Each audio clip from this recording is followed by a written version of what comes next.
একজন এনসিপি নেতা বলছেন উনি কোচিং সেন্টারে নোট কি কি যেন দেন এবং 70-80 লাখ টাকা আয় করেন। ওনার নির্বাচনী হলফনামা ওই 70-80 লাখ টাকার কোনো উল্লেখ নাই।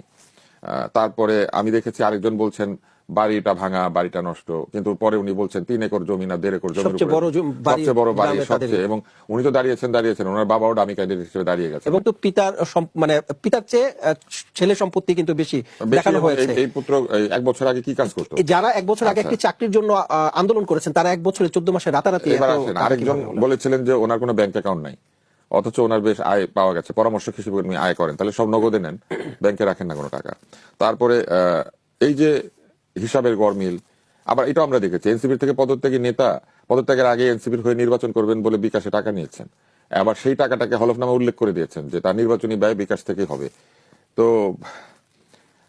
এই যে স্ববিরোধী রাজনীতি, এটাকে আমরা আশা করেছি? আমরা তো এটা আশা করি নাই। কারণ আমাদের যে বয়স, আমরা যদি এখন করি তাও ধরেন মেনে নেওয়া যায় যে এই লোকগুলি পুরানা সিস্টেমের মধ্যে ছিল, করাপ্ট হয়ে গিয়েছে, ভালো না, বুঝে না, তাই না? কিন্তু যারা মাত্র জীবন শুরু করেছে রাজনীতির, তাদের আচরণ যদি এরকম হয় তাহলে আগামী 40 বছরে তারা কি করবে?